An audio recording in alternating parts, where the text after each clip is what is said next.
Bonjour à tous, nous voilà aujourd'hui pour une nouvelle émission de Parcours de vie et aujourd'hui nous sommes à Lyon dans une pâtisserie végétale qui s'appelle Zoï et j'ai la grande chance d'interviewer sa créatrice, sa fondatrice qui est Louise Rogelet. Donc bonjour Louise. Bonjour.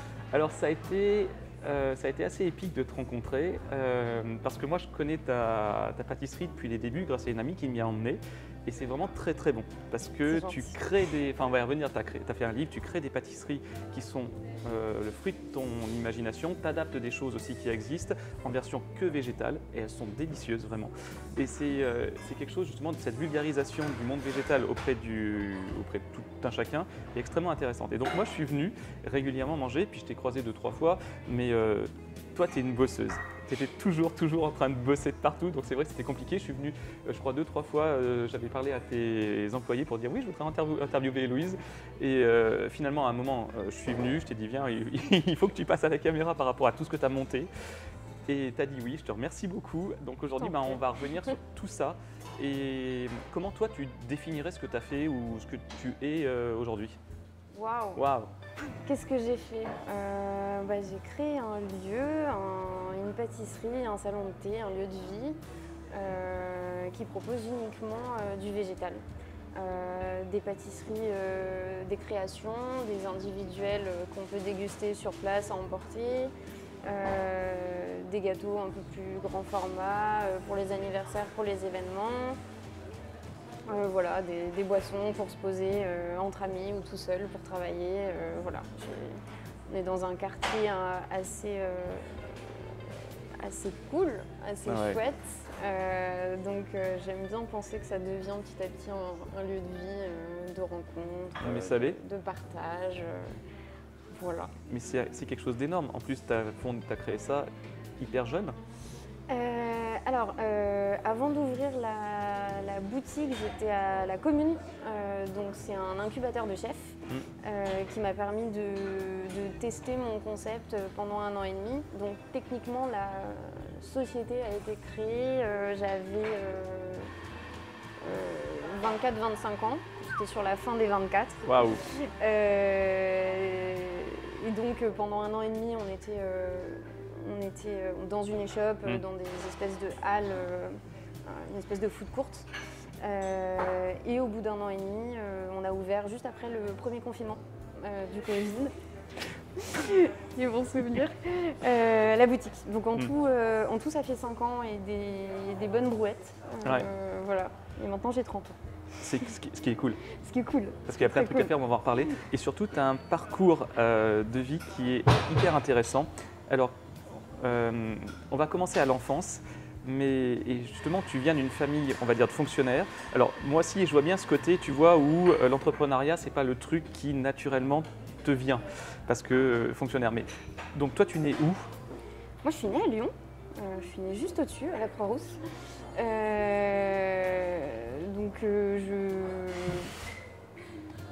Dans un centre de Lyon, enfance classique, fonctionnaire comme tu dis, donc j'ai mon père qui était instituteur, il est à la retraite maintenant, et ma mère qui est prof de formation musicale, qui est à la retraite aussi, en école de musique.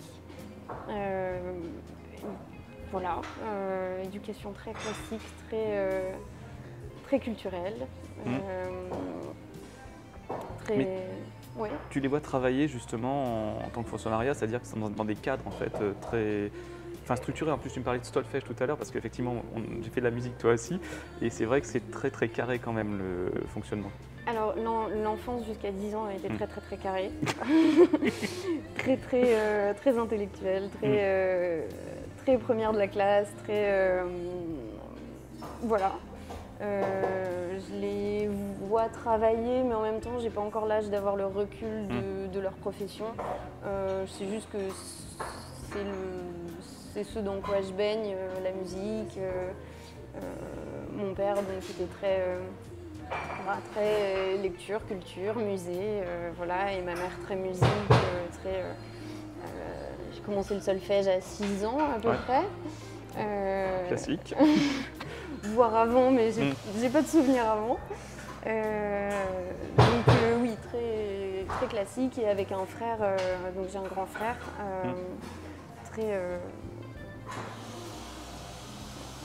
très premier de la classe aussi. En tout cas jusqu'à 10 ans. Après, ça s'est beaucoup plus boboisé. Mais, Ok, donc tu passes ton collège, donc Croix-Rousse, je suppose. Non. En fait, j'étais au conservatoire en classe horaire aménagée à partir du CM1 en CHAM. Du coup, j'étais à Jean Moulin. Ok. Jean Moulin, juste en dessous du conservatoire, pour le collège et pour le lycée. Ok, tu mènes bien les deux parcours, ça se passe? Oui. Ok.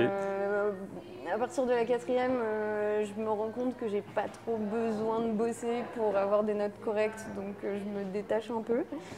Mais je reviens dans le droit chemin un peu plus tard. Mais pas de soucis, c'était... Ok, tu poursuis sur le lycée, ouais. Qui est celui de... Jean Moulin, toujours. Ok. Toujours. Donc là, tu feras en quelle filière? ES. Ok, déjà. Ouais, parce qu'il y a toute la suite, effectivement. Et tu m'avais dit qu'à 15 ans, tu montes une première, pas micro-entreprise, mais un premier projet. Ouais, je faisais des bijoux. Essentiellement en pâte polymère. On était déjà dans le thème, c'était beaucoup de bijoux en forme de nourriture, de bonbons, de gâteaux, de donuts, de plein de choses. Et je vendais ça soit main à la main, soit j'avais un petit site sur, je ne sais plus comment la plateforme s'appelait, mais l'ancienne Etsy. Ok. Et ça a duré 4-5 ans à peu près. Tu faisais ça en même temps que le lycée? En même temps que les cours, ouais. Classe. Ça a continué un petit peu après, pendant les études, mais j'ai commencé à avoir des jobs étudiants, ça devenait un petit peu compliqué de tout gérer. J'ai vu que tu avais eu un deuxième prix à un moment sur la création de bijoux, quelque part. Oui, j'ai eu le prix de... Je sais plus. Ouais, mais je veux dire, c'était quand même reconnu, quoi. Ouais, c'est ça. Je sais plus, mais ouais, j'avais fait un concours qui m'avait aidé à financer du matériel, des petites choses qui m'avaient un peu boosté. Pourquoi les bijoux en forme de nourriture? Pourquoi déjà la cuisine? Alors, c'était un vrai concours de circonstances. J'en avais vu en vitrine, en ville. C'était très cher. Ouais. Et j'avais 15 ans, donc j'avais pas de sous. Et j'ai dit, c'est pas grave, je vais le faire moi-même. Très bien. Et en fait, je l'ai fait moi-même. Tant qu'à faire, j'en faisais en double, en triple. Et puis petit à petit, j'en vendais. Et petit à petit, ça marchait bien. Et j'adorais ça. Donc gros hasard. Voilà. Et en même temps, ça a été la thématique de tout ce qui va suivre. C'est-à-dire que tu l'as fait toi-même, en fait.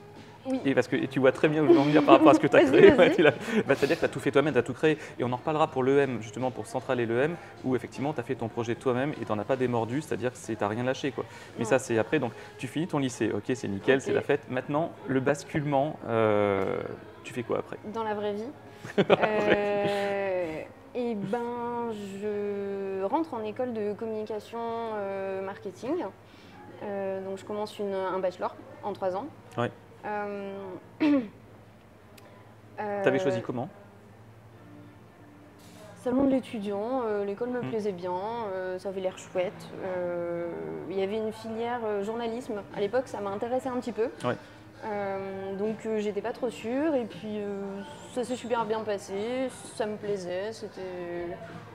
Tes parents te soutiennent dans tes choix, c'est un truc ils m'ont toujours soutenue dans mes choix. Dans mes choix. Et quand ils ne me soutenaient pas, ils me le disaient après coup.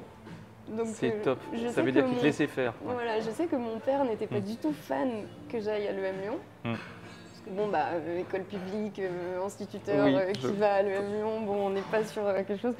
Et en fait, il me l'a dit une fois que je suis devenue pâtissière. Qu'il avait eu un peu peur que je rentre dans cette spirale consultante à la défense. Voilà. Mais il ne me l'a pas dit sur le coup. C'est chouette. J'ai eu beaucoup de chance à ce niveau-là parce que ça m'aurait peut-être monté le cerveau d'une manière ou d'une autre. Mais bref, donc j'entame mon bachelor et à côté, j'entre dans la restauration. Ce qui a été très très très important pendant mes études. Premier job au McDo. Oh. À la dure. Ouais, c'est ça, parce que tous ceux qui sont passés par le McDo savent combien c'est difficile. C'est compliqué. J'enchaîne avec Häagen-Dazs. d'autres petits jobs en bar, boîte de nuit, traiteur. Enfin, vraiment, je ne démords pas de la restauration et de tous ces aspects. Ça te plaît, au-delà de la difficulté? J'adore. Qu'est-ce que tu aimes, avec du recul maintenant, qu'est-ce que tu as aimé dans ces moments-là, en fait? Le rush. Ouais. Avoir mes propres sous. Je me rappelle que mon premier chèque au McDo, je l'ai eu, c'était 250 balles, c'était ridicule. J'ai sauté en l'air, j'étais trop contente. On s'est fichu de moi, bien sûr, parce que avec le recul, c'était vraiment pourri. Mais voilà, j'avais mes propres sous, je méritais mon argent. J'apprenais plein de trucs, je me sentais valorisée parce qu'en cours, on apprend, mais on ne produit rien. Et j'avais l'impression que voilà, j'étais plus importante dans mes travails étudiantes que dans mes études. Oui. Ce qui m'a valu un petit burn-out à un moment, parce que du coup, je me suis vraiment plus intéressée à mes jobs qu'à mes études. Oui. Parce que c'était devenu vraiment... voilà, j'avais beaucoup d'heures à côté des cours. J'étais en moyenne en 25 heures semaine. Ça pouvait monter beaucoup plus. Ce qui faisait 50, 60, 70 minimum par semaine. Très facilement, tout cumulé. Là, même je continuais mes jobs pendant mes stages étudiants. Ça commençait à bien se chiffrer. Et à un moment, ton corps dit stop. Et mon corps a commencé à dire stop en troisième année. En troisième année, du coup, alors moi j'ai eu beaucoup de chance. Après, je suis arrivée au Flams. Je ne sais pas si tu connais. C'est un gros restaurant de flamme cuche. C'est très connu des étudiants généralement, mais 350 couverts, vraiment des gros services. Et j'étais responsable cuisine là-bas. J'ai beaucoup, en tant qu'étudiante, donc j'avais bien évolué, géré mon équipe. C'est génial, parce qu'ils te faisaient confiance et tu étais compétente. Ils faisaient confiance et puis c'est une boîte qui tourne beaucoup aux étudiants et ils sélectionnent quand même les étudiants qui ont du potentiel pour être un peu responsables. Et du coup, j'étais chef cuisine là-bas, donc je gérais mes équipes et tout. Et en fait, c'était un kiff monumental. Vraiment, j'adorais. Sauf qu'évidemment, en fait... trop, c'est trop. J'ai claqué, donc j'ai pris une année sabbatique après mon bachelor. Donc tu as quand même terminé? Ah oui, bien sûr. Ouais. Non, mais c'est classe parce qu'un burn-out, parfois, tu termines pas. Hein, ouais, mais... ouais, mais... Je cherche les études, alors je pouvais pas me permettre. Et je m'étais dit, là, je voulais déjà aller à l'EM et je me suis dit, ok, je prends un an et je représente l'année prochaine. Enfin, je présente tout court l'année prochaine. Donc j'ai passé 6 mois à travailler au resto, boulot, des extras, etc. pour mettre des sous de côté. 6 mois à voyager. Ouais, c'est exact. T'es allé où? Thaïlande, Canada, Grèce, Italie, Allemagne. Oui, t'en as profité pour regarder comment ça se passait sur lieu, j'imagine bien. Ouais. Et du coup, j'ai représenté l'année d'après. Enfin, je suis rentrée à l'EM l'année d'après. J'ai passé encore un an à réussir à bosser à côté. Et le Master 2, j'ai plus pu. Le physique suivait plus. Oui, puis t'avais plus de sens dans... Et j'arrivais plus à suivre la vie étudiante. Enfin, j'avais pas de vie étudiante, mais ça devenait vraiment trop compliqué de suivre les projets. Ça devenait beaucoup trop sérieux, donc j'ai beaucoup moins travaillé. Voilà. Mais en tout cas, tout ça pour dire que la restauration, c'était depuis le tout c'est début. marrant, hein. Et c'est, je pense, 50% voire même beaucoup plus de pourquoi j'en suis là. Parce que c'est un domaine qui me passionnait. C'est quoi qui te passionne vraiment, maintenant, si tu fais vraiment le détail? C'est le management d'équipe ou la création propre? Parce que là, je pense à tout ce que tu as pu créer, etc. Et il y a vraiment un truc de construction, en fait, dans ce que tu racontes. Déjà, il y a le côté très cru de la restauration. Très brut. Pas très cuit donc. Très humain. Très humain. Très. Voilà, j'étais en vieilles chaussures de sécu le soir et le lendemain, je devais bien m'habiller, utiliser des mots un peu pompeux et sais pas, j'étais mieux sur le terrain. Il y a un côté, du concret. un côté très, très, très humain, très, très vrai. Il y a la polyvalence, parce que tu dois vraiment tout faire. Tu fais de la prod, tu fais du service, tu gères des commandes, tu gères des gens, tu penses à ton offre, tu fais des coûts matières, tu as tout, tu fais tout. Et puis le côté manuel, hein, tout simplement, qui est hyper gratifiant. C'est-à-dire que tu vois ce que tu produis, quoi. Et ça, plutôt que ce dans des côté, concepts. de l'immédiat, t'as pas un projet qui traîne sur 6 mois avec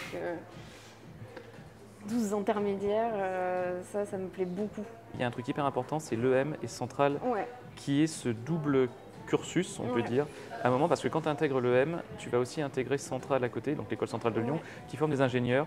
Et vas-y, pourquoi et comment, pourquoi ce choix? Pas mal, je veux dire, non mais bien, t'es bien.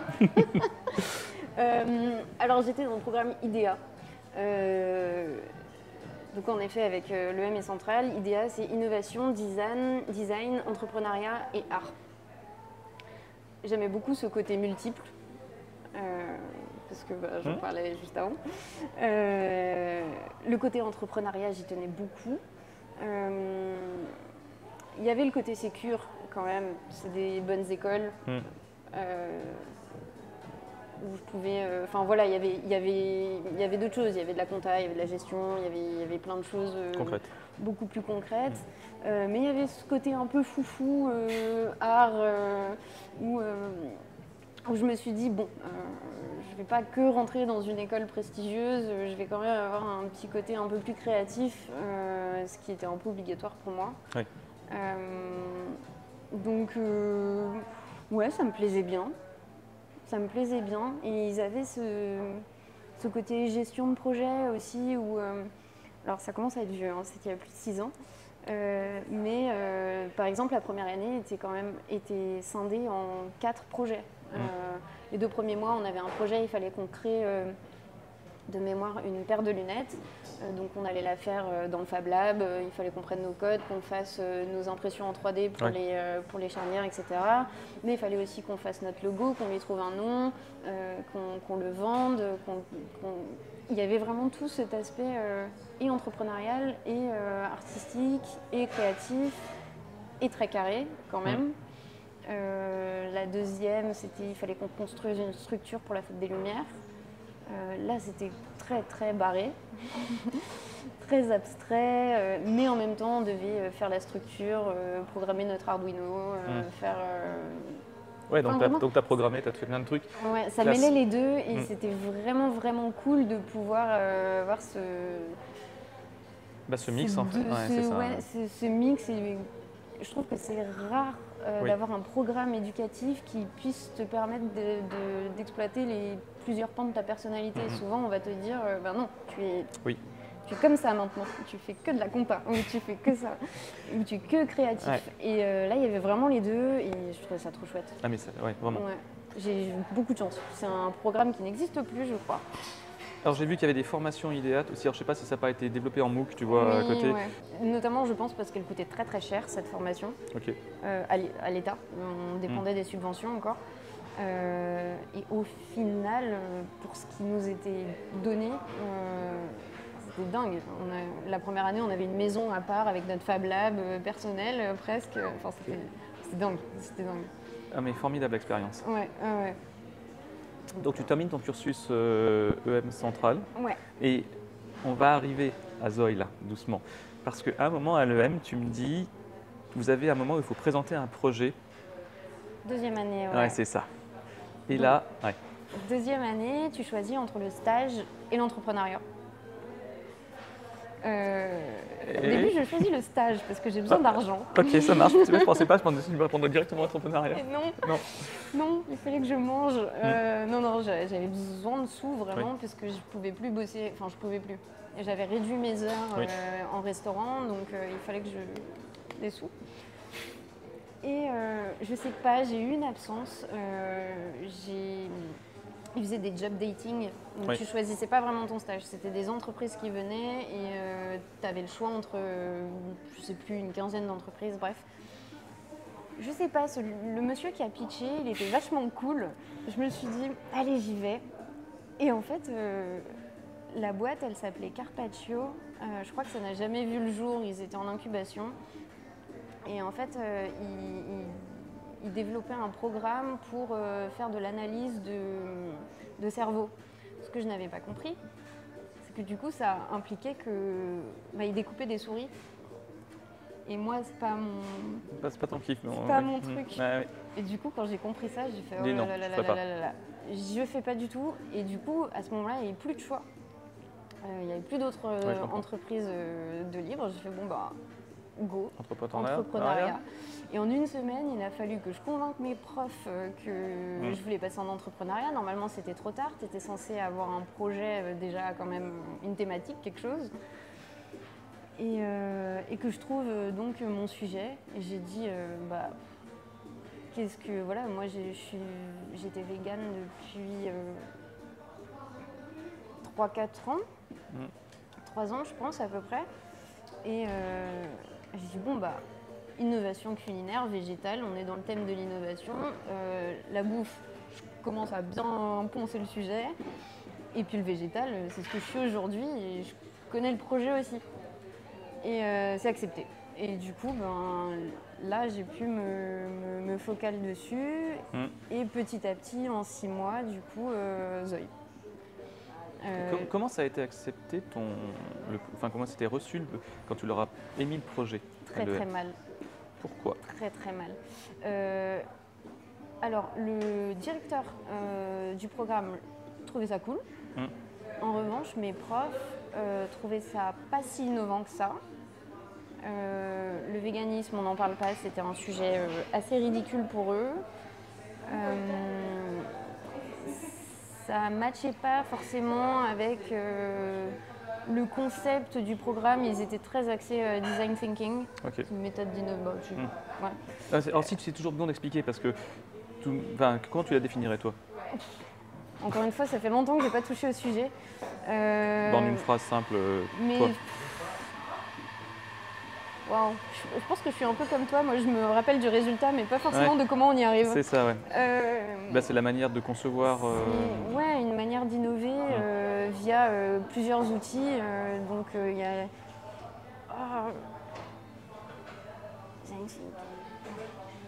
Il y a l'idéation, l'empathie. Je me rappelle plus de toutes les phases.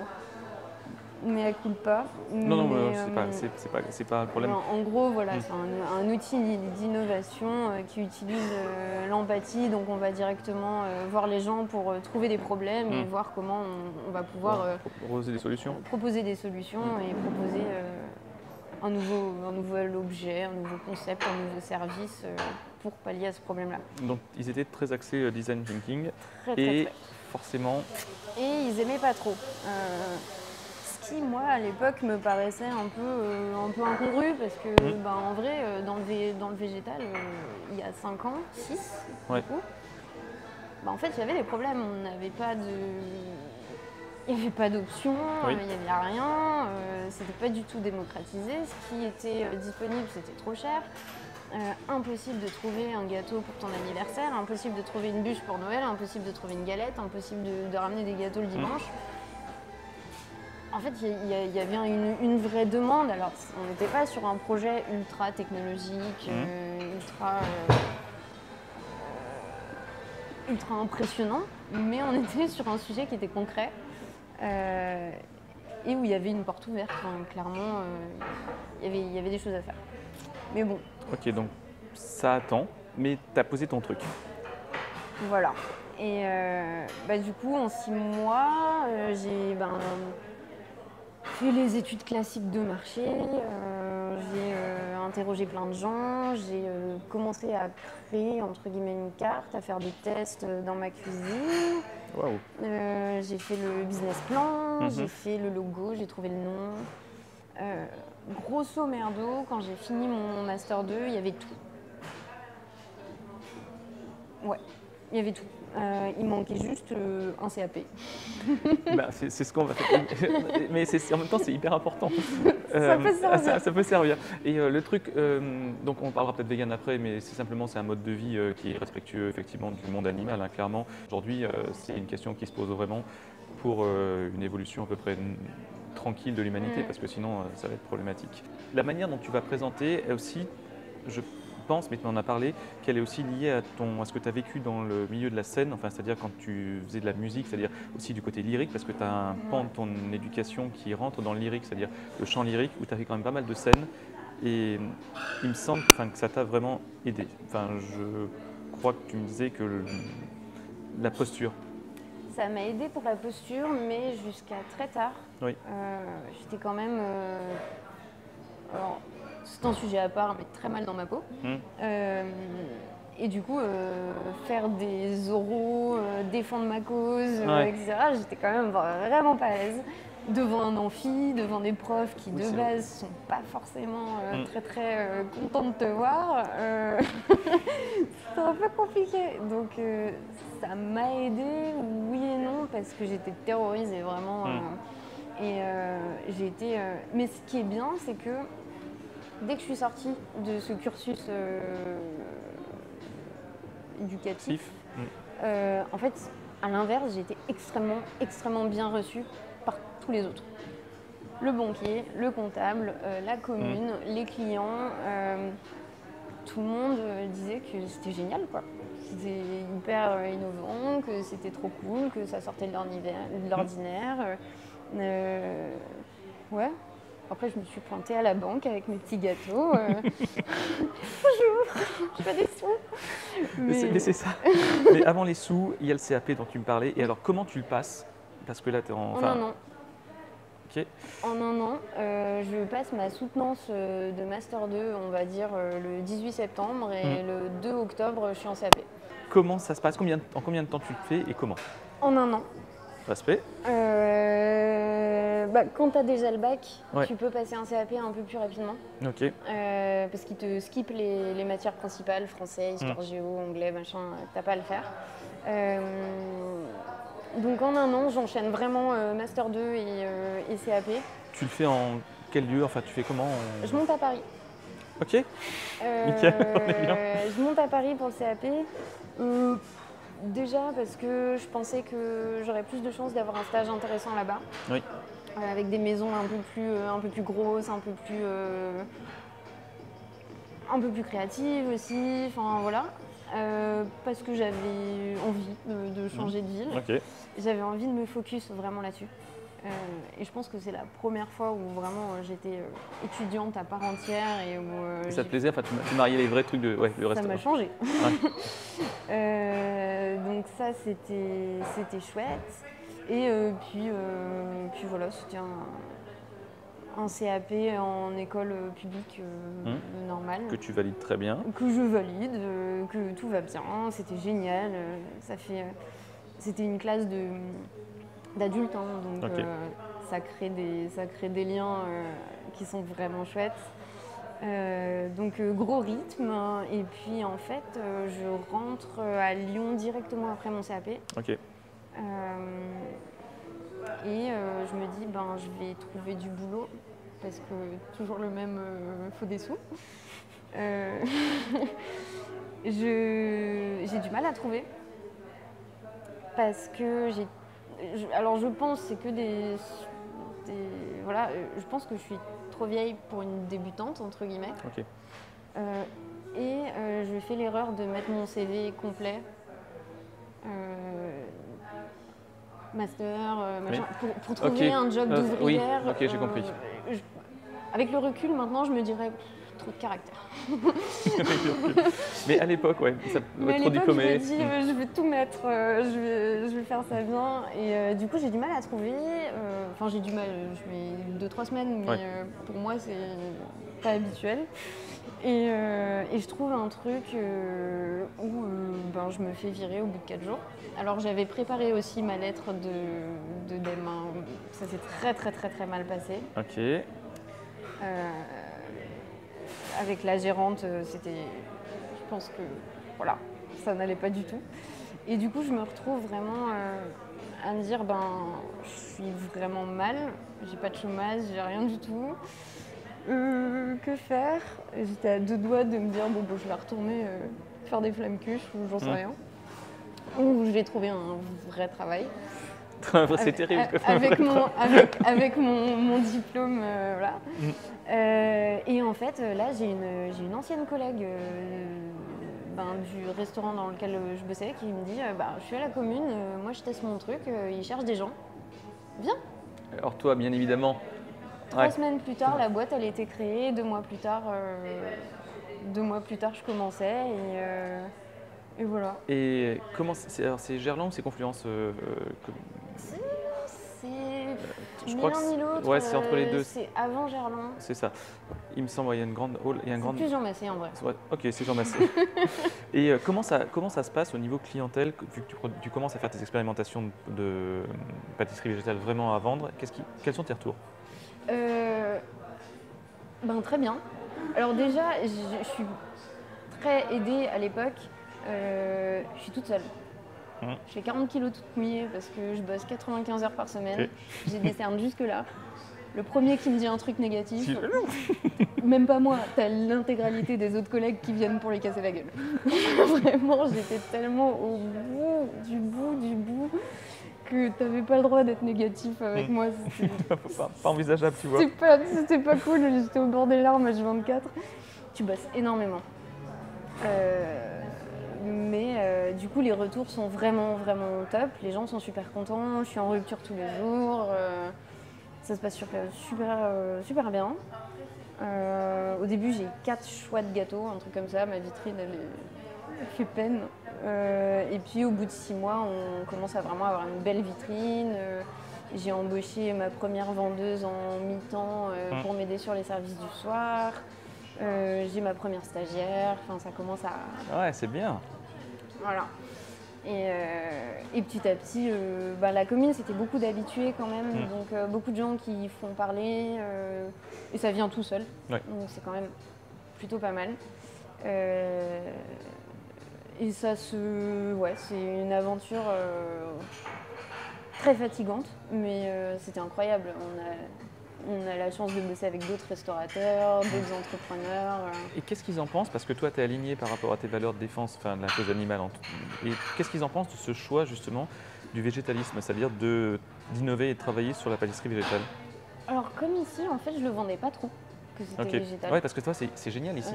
Tu as une échoppe qui est en plein milieu et tu n'as pas marqué végétal ou quoi que ce soit. Et les gens, tout à l'heure, il y avait des mecs du BTP qui étaient là et ça pose aucun problème. Et tu leur dis même pas, mais ils découvrent ou pas d'ailleurs. Mais ils le savent pas. C'est ça, et ils trouvent ça bon, ils viennent. Donc tu n'as pas trop de retour particulier parce que tu ne manifestes pas. Les gens ne savent pas forcément. Donc c'est des échoppes, donc tu peux pas vraiment tout expliquer ton concept, etc. C'est un peu fait de bric et de broc. Tu mets un peu de déco, un peu de... Voilà, mais c'est très spartiate. Et sur mon truc, c'était juste marqué c'est l'heure du dessert. Et en fait, il y avait mon logo juste à côté, mais il n'y avait pas plus d'informations. Donc, dans la tête des gens, c'était juste la petite jeune. Parce que j'étais toute... j'étais 25 ans. Donc, les gens étaient très... on va aller acheter des gâteaux à la petite jeune. C'était plus ça. C'était... Voilà. Les gens ne pensaient pas forcément végétal, il n'y avait pas forcément de questionnement autour de ça, c'était plus...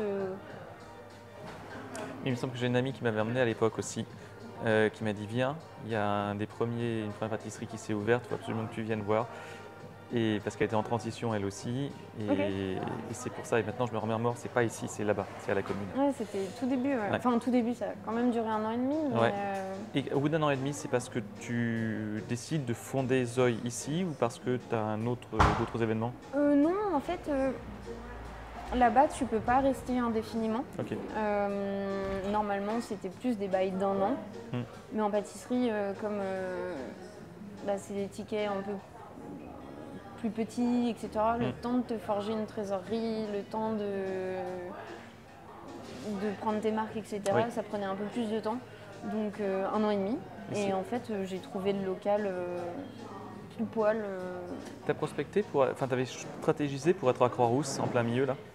Moi, j'étais pas trop partante pour être là à la base. je voulais plus le deuxième, le premier. Je voulais être en presqu'île, je voulais être très très bien placée. C'était mon obsession. Okay. Parce que c'est une nerf de guerre, hein, vraiment. On est sur un marché de niche, donc la niche elle vient, d'accord, mais si la niche c'est 2% de la population, c'est pas intéressant. Donc je voulais être très bien placée pour avoir tout le monde. Et puis en fait j'ai eu de la chance, j'ai trouvé celui-là, il me convenait parfaitement, la terrasse, il est grand, j'ai visionné le truc. Et du coup, je suis arrivée là. T'as fait des travaux quand t'es arrivée? J'ai construit la cuisine, faire le labo, j'ai tout construit, on a réaménagé le comptoir, on a tout repeint, bon après c'est pas... non mais bon, c'est plus anecdotique, mais ouais, il y a eu 2-3 mois de travaux pendant Covid. Donc, oui, d'un côté, ça marchait, genre, quitte à faire des trucs. Peut-être que ça aurait été plus long, peut-être que ça aurait été moins long, mais du coup, c'était dans une ambiance un peu bizarre. Ok. Et là, très vite, ça croît énormément, tu as beaucoup de clients tout le temps. Ouais. Parce que tu es vraiment dans cette montée touristique qui mène de Lyon centre, du 1er arrondissement, à la Croix-Rousse, et tu as une travée qu'on appelle la montée de la Grande Côte, et tu es en plein milieu. Et c'est vrai que c'est un très très bon choix. Parce que ça draine énormément de gens. Il y a les habitués, il y a les Croix-Roussiens, il y a les gens qui voient juste de la lumière, qui rentrent. Il y a tout quoi. Comme tu l'as dit, il y a les mecs du BTP qui sont là parce que y a des travaux pas loin, ils vont venir. Il y a ceux qui... Parce que la montée elle est sportive quand même. Donc ils voient une terrasse, ils se disent ok on prend un Perrier, on redémarre. et du coup c'est... Et puis ils voient tes gâteaux quoi. Parce que tu as écrit aussi un livre. Oui. Qui est juste là, effectivement. Deuxième confinement. Tu rentabilises, c'est chouette, une période de confinement. Faut pas nous en mettre un troisième, je sais pas ce que je veux faire. Si, tu as trouvé, t'inquiète pas. Donc là-dessus, tu écris un livre. Et surtout, ce qui est bien, c'est que tu crées, pareil, tu continues de créer, tu tâches de reproduire certaines choses qui existent, les adapter à ta sauce. Et pourquoi le livre, d'ailleurs? On me l'a proposé. Classe. On me l'a proposé fin du premier confinement. Il y a un monsieur qui dit bosser pour Gallimard qui me dit viens on fait un bouquin. On me dit pas non donc et du coup j'ai dit oui parce que voilà. À la base c'était un rêve je m'étais dit bon allez peut-être quand j'aurai 35-40 ans que j'aurai un peu roulé je ferai ça et puis en fait c'est arrivé super vite donc go. Ok. Et voilà. Et comme j'avais pas mal de créa, c'était sur tout ce que je peux proposer en boutique. Et tu continues à créer aujourd'hui? Ouais, j'ai un peu arrêté. Là, je suis en train de reprendre. Parce que la gestion, l'administratif, régler des problèmes 6 jours sur 7. Voilà. Mais tu t'es déchargé parce que tu as une super équipe quand même qui tourne. Ça veut dire qu'en fait, même si toi tu es au four, là, au moulin, enfin surtout au four, tu es toujours en train de bosser avec elle, parce que c'est majoritairement des filles, mais tu te décharges dans le travail, vu la structure que tu as. Ouais, mais j'ai fait quelques erreurs où je me suis trop déchargée de la cuisine, justement, et où j'y avais plus autant la main mise qu'avant. Okay. Donc là, il y a eu des changements d'équipe et typiquement, il y a un poste que j'ai pas renouvelé.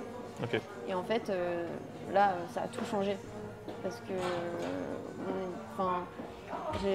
j'ai repris vraiment le contrôle de la cuisine, j'ai repris vraiment mon poste de chef, là où pendant quasiment un an, j'étais que, entre guillemets, patronne. Et où du coup, j'ai beaucoup plus les opportunités de créer, je suis plus sur le terrain, donc je suis plus inspirée. Ouais, c'est ça. C'est une de tes marques de fabrique, ça. Et du coup, pendant un moment, j'étais moins sur le terrain, je faisais énormément d'administratif, je gérais beaucoup plus, je faisais un peu plus de service aussi, je faisais d'autres choses. Mais du coup, comme j'étais pas sur le terrain et que je peux pas débarquer en cuisine le mardi, ne pas y être le mercredi, jeudi, et me dire attendez, je suis en train de créer un truc là, on verra. Et en fait non. Maintenant que j'y suis tous les jours, je peux créer un truc, le mettre le lendemain, enfin le continuer le lendemain et le vendre, j'en sais rien. Et il y a un truc qui est formidable aussi chez toi, c'est-à-dire que tu projettes toujours et tu as ouvert une nouvelle boutique qui est Zoï Café, qui est en bas, donc c'est au niveau de Saint-Jean, à Lyon. Et c'est vrai que tu as cru, au sens de une croissance. Ouais, ok. J'ai cru que c'était une bonne idée. Et donc, ça fait beaucoup de choses à gérer sur 2 boutiques. Et tu me disais que peut-être à terme, effectivement, sur un recentrage, c'était ma question de fin d'interview, c'est comment tu envisages l'avenir en fait pour toi et pour Zoï? Un avenir plus calme et plus serein. La deuxième boutique n'a pas un avenir très lointain. Aujourd'hui, j'ai envie de me recentrer sur cette boutique, qui est le premier bébé, et qui se suffit à elle-même en fait. Ça, je me suis rendu compte aussi que c'était pas forcément un gain ni humain, ni financier, ni de pas grand chose en fait. C'est juste l'ego de se dire ok j'en ai 2, mais c'est beaucoup plus compliqué à gérer, c'est 2 équipes, c'est beaucoup plus de gens, c'est beaucoup plus de problèmes. C'est expliquer aux clients sans arrêt pourquoi il n'y a pas le même choix là que là. Et humainement, c'est ce que tu me disais, ça m'a projeté à une place qui ne me convient pas, forcément. Où je préfère me dire, en fait j'aime bien, le lundi tu vois, je suis en service, j'ai tablier plein de farine et je sers mes clients. Et en fait c'est ça que je veux. Tu veux de l'humain, tu veux du contact, toi. Je veux servir mes clients, je veux les connaître, je veux reconnaître les visages, voilà, pendant un temps j'ai été beaucoup derrière l'ordi, beaucoup à gérer un peu partout. Là je veux être sur mon terrain et je pense que ça suffira amplement. Ça me permettra d'être plus créative, de sortir beaucoup plus de nouveautés, sans devoir me soucier de est-ce que je peux me le permettre parce qu'il y a déjà ça à faire pour le deuxième établissement. Donc, ouais, à se dire, après l'expansion, le recentrage. Ouais, mais c'est très bien. Et donc tu vas pouvoir expérimenter aussi de nouvelles choses parce que tu as déployé en fait à partir de la pâtisserie sur des sandwichs, sur plein de choses, enfin en plein de choses en fait, parce que tu as une créativité qui quand même foisonne, faut bien le dire. Et je pense que tu vas continuer dans cet esprit-là. Ah bah carrément, la plus grosse raison pour laquelle je pense qu'il me faut qu'une seule boutique, c'est que j'ai envie de m'éclater, j'ai envie de proposer des glaces en été, j'ai envie de proposer ci, j'ai envie de proposer ça. Et ça nécessite quand même d'avoir du temps et d'y être H24 en fait. Donc développer comme tu dis le salé, mettre plus de... Là on vient de sortir la quiche, de faire un peu plus de quiche, de proposer plus de viennoiserie, plus de choix, plus de tout. Et je sais plus où je voulais en venir, mais oui, la baisse de la créativité et être obligé de se cantonner à une certaine offre parce qu'il faut que les stocks suivent pour les 2 boutiques. Alors qu'est-ce que tu dirais justement pour conclure à ceux ou celles qui veulent se lancer dans une aventure comme la tienne, c'est-à-dire qui ont des projets innovants qui ne sont pas forcément reçus, alors particulièrement dans la restauration, qui ne sont pas forcément reçus de manière enthousiasmante, qui veulent lancer quelque chose, sans leur mentir, parce qu'il ne faut pas mentir, tu me parlais de travail. Ouais, c'est ça, vas-y. Ça va être un taf de fou. Ouais. Ça va être très dur, parfois très douloureux. Mais, parce qu'il y a un mais. Mais c'est passionnant, mais des fois tu es juste trop fier de ce que tu as fait. Et puis quand tu arrives à en vivre, ça n'a quand même pas le même goût. Et voilà, ça en vaut la chandelle en tout cas. Faut juste accepter de rien lâcher pendant au moins 3-4 ans. Ok. Et tu trouveras des gens pour t'aider aussi sur le chemin. Ouais, C'est ça aussi, parce que à des moments, tu as l'impression d'être seul, mais en fait, tu rencontres. Et ceux qui on s'y attend pas forcément d'ailleurs. Bon, on m'avait dit les banquiers, c'est des enfoirés. J'ai eu des soutiens psychologiques, des gens qui m'ont aidé, qui sont portés volontaires, plein de petites choses. Heureusement. C'est classe. Je te remercie beaucoup, Louise, pour ce temps passé, parce que je sais que c'est le rush et que tu nous as accordé, puisqu'il y a Guillaume et Arnaud aussi qui sont là, tu nous as accordé du temps de qualité pour ça. Et je te remercie énormément. Avec plaisir. Ok, merci, Louise. Hop, viens faire un câlin. Ok, merci à tous et on vous dit à une prochaine émission, sans doute le mois prochain, puisqu'on a pris notre petite routine.